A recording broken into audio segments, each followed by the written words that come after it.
በርካታ ያልተገናኙ የገጠር ቀበሌዎችን አገናኝቷል። በሺዎች የሚቆጠሩ ወጣቶችን ደግሞ የዕለት እንጀራቸውን እንዲቆርሱ አድርጓል።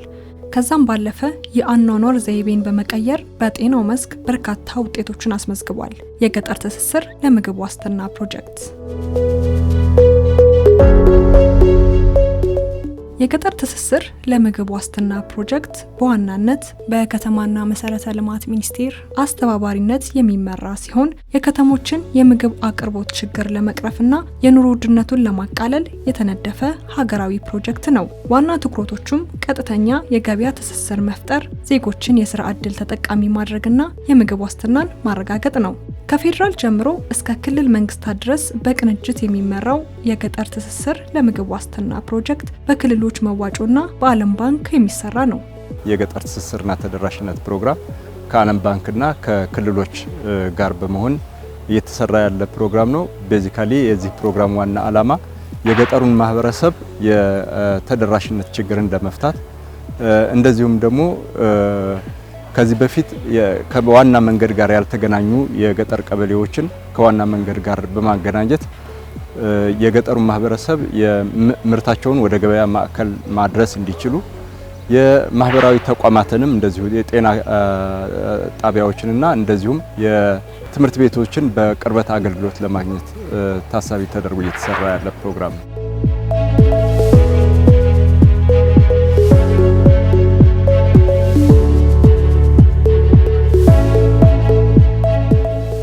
የገጠር ትስስር ልማት ለምግብ ዋስትና ፕሮጀክት ከ2017 ዓ.ም ጀምሮ እየተተገበረ ያለና ለ5 ዓመታት የሚቆይ ነው። ፕሮጀክቱ አርሶ አደሩን በግብርናው ዘርፍ የሚያነቃቃ፣ ወጣቱን ወደ ስራ በማስገባት የስራ ዕድል የሚፈጥርና የከተማዋን ነዋሪ ተመጣጣኝ ዋጋ ያለው ምርት እንዲያገኙ በማድረግ የአኗኗር ዘይቤው ጤናማ እንዲሆን ሚናው የጎላ ነው።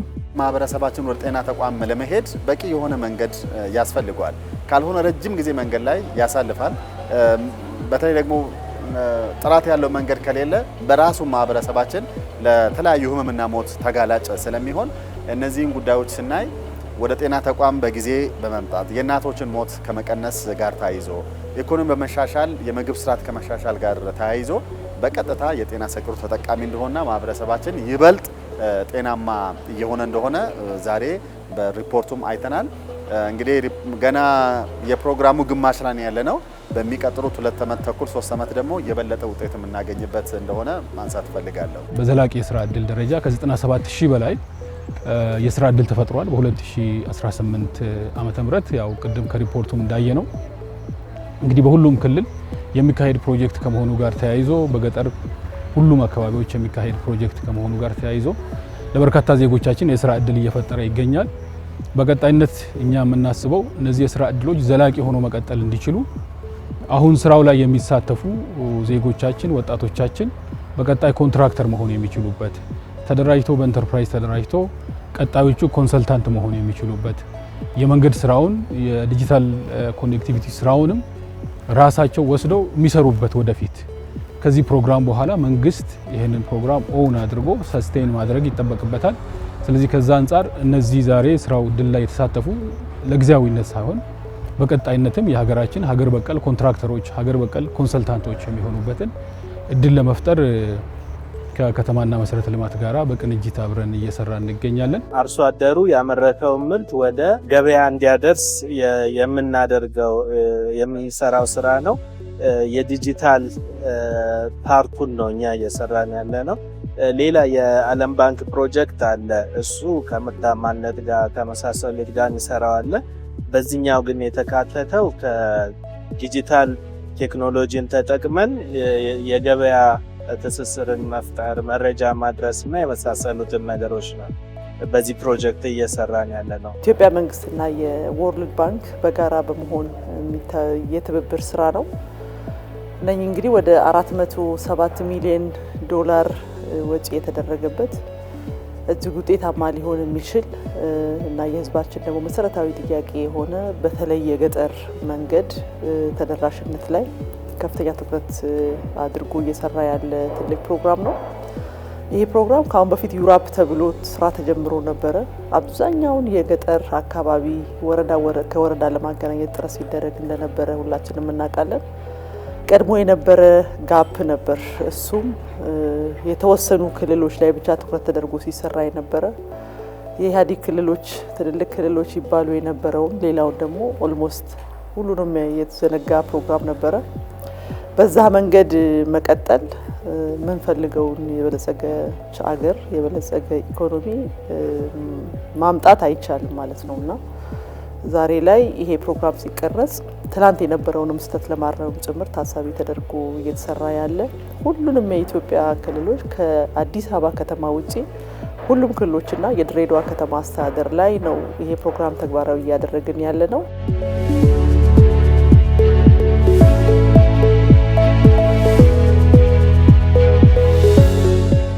ሰው ተኮር የሆነው ይኸው ፕሮጀክት ተለያይተውና ተራርቀው የነበሩ በርካታ የገጠር ቀበሌዎች እንዲገናኙ በማድረግ ምርትና ምርታማነትን በማሳደግ ረገድ ሚና የጎላ ነው። በክልሎችም በአራት ዋና ዋና ጉዳዮች ላይ ማለትም በአዲስ የመንገድ ግንባታ፣ በመንገድ እድሳት፣ በልዩ ስትራክቸርና በተንጠልጣይ የእግረኛ ድልድይ ላይ ይሰራል። በ14 ዞኖችና በ28 ወረዳዎች ከ2017 ዓ.ም ጀምሮ እስካሁን ባለው ሁኔታ ተተግብሯል። ይሄ በመንገድ ግንባታ፣ በመንገድ ጥገና፣ በተንጠልጣይ የእግረኛ ድልድይና በልዩ ስትራክቸር በመነላቸው በአራት ዘርፎች ወይም ኮምፖነንቶች እየተሰራ ያለ ፕሮግራም ነው። ስለዚህ እስካሁን ባለው ሁኔታ በመንገድ ግንባታ ወደ 323 ኪሎ ሜትር መንገድ ገንብተን ለአገልግሎት ክፍት አድርገናል። በዚህ ፕሮግራም ከመንገድ ጥገና አኳያ ወደ 479 ኪሎ ሜትር በላይ የመንገድ ጥገና በማድረግ ክረምት ከበጋ የሚያገለግል መንገድ እንዲፈጠር አድርገናል። ከዚህ ውጪ በጣም የህዝብ ጥያቄ የማህበረሰብ ጥያቄ የሆነው አንዱ የተንጠልጣይ የእግረኛ ድልድይ ነው። ከዚህ አኳያ በክልላችን እስካሁን ባለው ሁኔታ 16 ተንጠልጣይ ድልድዮችን በዚህ ፕሮግራም አጠናቀን ለአገልግሎት ክፍት አድርገናል። ተጨማሪ አሁን 30 የተንጠልጣይ ድልድዮችን እየሰራ ነው። የመንገድ ጥገናን ወደ 1300 የሚጠጋ ጠግነን ህብረተሰቡም በጣም በ35 ወረዳ ውስጥ ኦሮሚያ ክልል ውስጥ በ35 ወረዳ ውስጥ የመንገድ ተደራሽነትን በጣም ባረጋገጠ መልኩ በጥሩ ሁኔታ የተሰራ ስራ ነው ማለት ነው። በሌላ በኩል የመንገድ ግንባታ በዚህ 2 ዓመት ውስጥ ወደ 273 የሚጠጋ ኪሎ ሜትር ተሰርቶ እንዳውም ሌላም የትራል ብሪጅ እሱም በዚሁ ፕሮግራም እየተሰራ ያለ መሆኑንና ስፔሻል ስትራክቸር የሚባልም በዚህ ኮምፖነንት ውስጥ በዚህ ፕሮግራም ውስጥ የሚሰራ ሲሆን እሱም በዚህ ደረጃ በጥሩ ሁኔታ የተሰራ ላይ ይገኛል።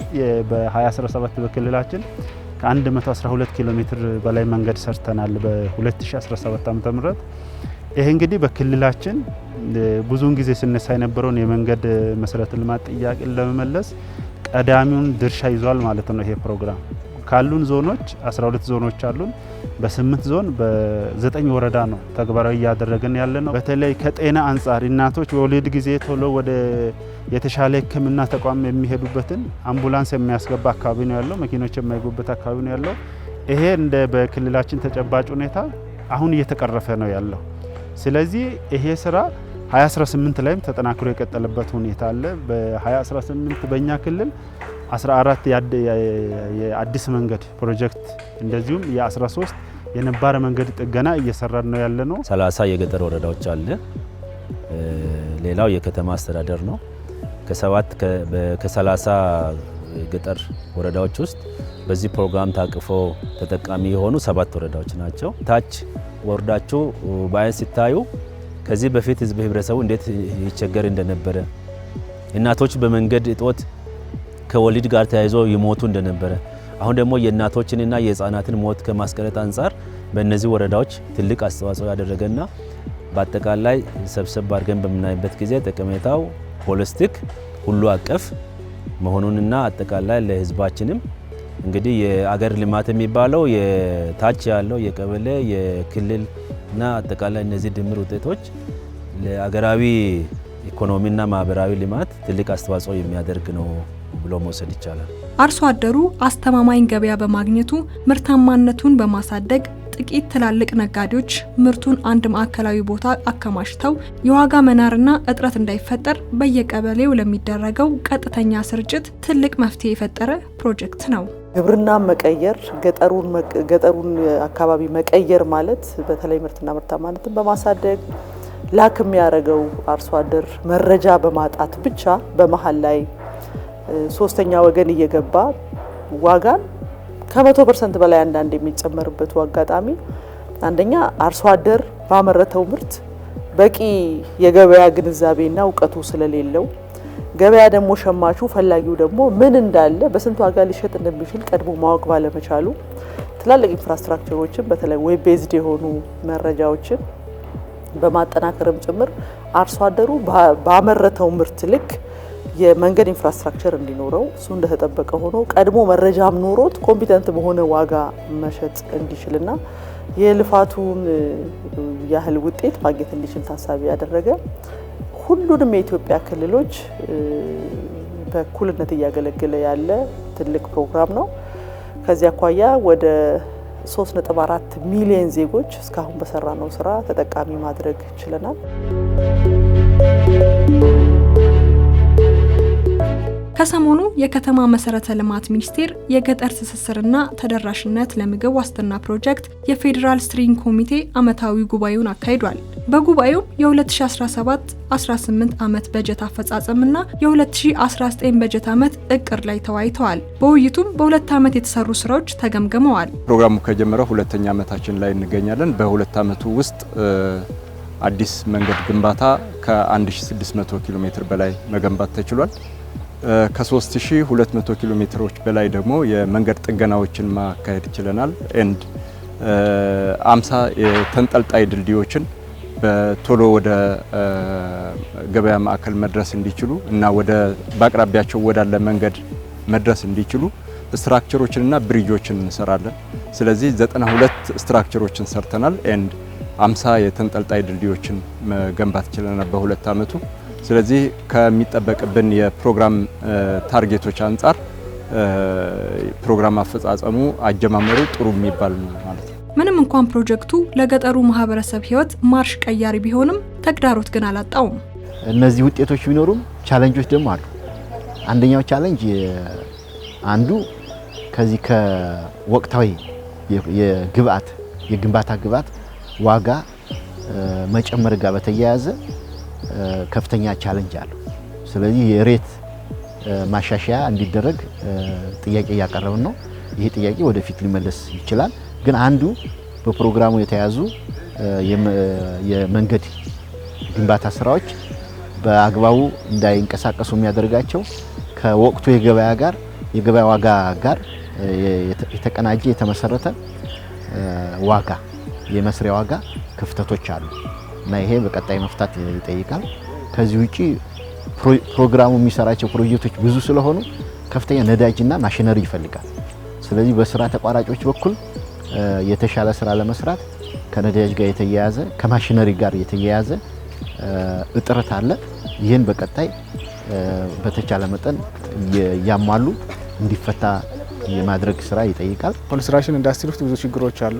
ለምሳሌ በዘንድሮ ዓመት የፊውል ችግር እንደ ሀገር እንደ ዓለም አቀፍም ችግር ስለነበር ፊውል ከሌለ ደግሞ ኮንስትራክሽን መስራት ትንሽ ስለሚከብድ ስራችን ማሽን ኢንቴንሲቭ ስለሆነ እነዚህ ነገሮችን ቻሌንጆችን ፌዝ አድርገን አሁን የነገርኩሽን ስራ እየሰራ ነው። ያጋጠሙ የነበሩ ችግሮች ቶሎ ወደ ግዢ ሂደት አለመግባታቸው ነው የግንባታ ጊዜውንም የወሰደብን።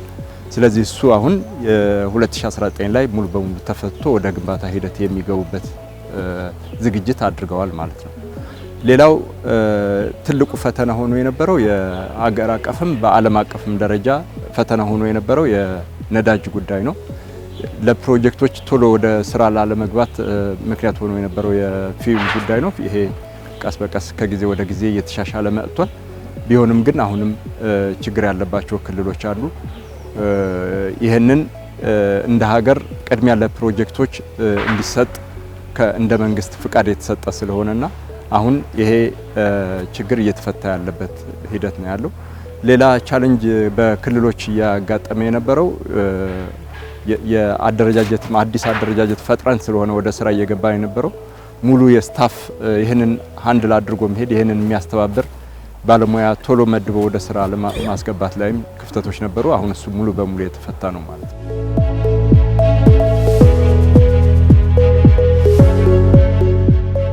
ፕሮጀክቱ በባለፉት የትግበራ ጊዜያት የገጠመውን እንቅፋት በማረም በቀጣይ ጊዜያት የሚጠበቅበትን ያህል ውጤታማ እንዲሆን መስራት እንዳለበትም ተነግሯል።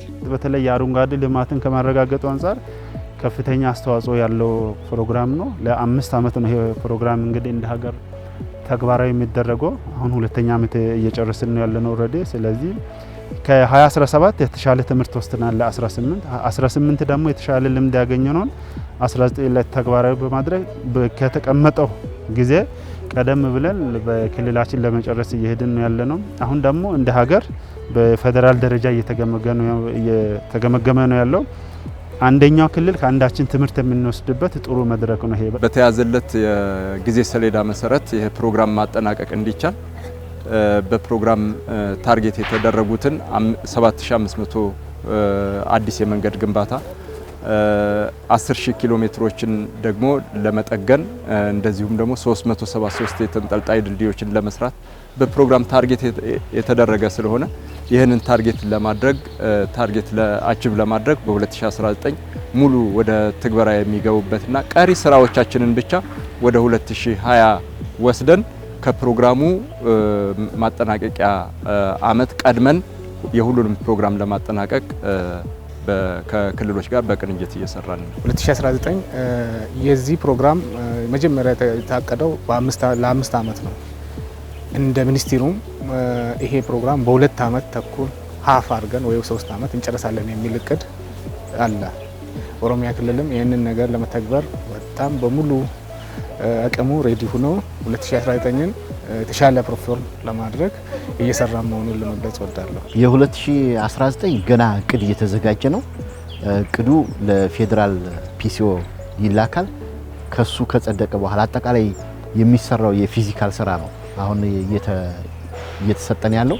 ነገር ግን ያ የሚሰራው የፊዚካል ስራ በምን ያህል አካባቢ በምን ያህል ፕሮጀክት ይሰራል የሚለውን ከዛሬው ከስትሪንግ ኮሚቴው ከሚያጸድቀው እቅድ በመነሳት የሚሰራውን የኪሎ ሜትር መጠን በመንገድ ግንባታም በመንገድ ጥገናም በተንጠልጣይም በልዩ ስትራክቸርም የምናውቀው ይሆናል። ከዛ በኋላ የምናቅር ነው የሚሆነው።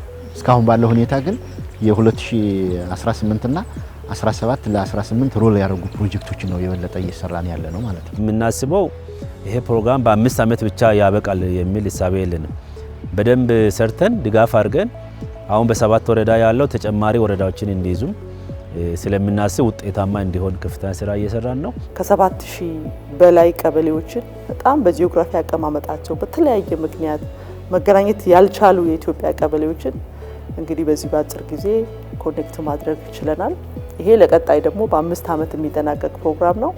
እኛ በ3 ዓመት ማክሲመም በ3 ዓመት ተኩል እናጠናቅቃለን ብለን እናስባለን። ይሄን ስናጠናቅቅ ደግሞ P4R ስለሆነ ፕሮግራሙ አሁንም በተጨማሪነት ውጤታማ ስራ እየሰራን ወደፊትም የምንቀጥል መሆኑን ታሳቢ ማድረግ ያስፈልጋል። በዋናነት እንግዲህ ከአካባቢ ጥበቃ ስራዎች ጋር በማይጣላ መንገድ ለዜጎች የስራ እድል መፍጠርን ታሳቢ ያደረገ ክልሎችን ደግሞ ኤምፓወር ማድረግ የሚችል እኛ እናስተባብራለን። በፌዴሬሽን ምክር ቤት በተሰጠው የበጀት ክፍፍል ቀመር መሰረት ለሁሉም ክልል ይደርሳቸዋል። እሱ ተደምሮ አሁን ላይ ፕላን ካደረግ ነው ግብ ከጣል ነው አኳያ ውጤታማ ስራ መስራት መቻላችንን ራሳችንን ገምግመናል።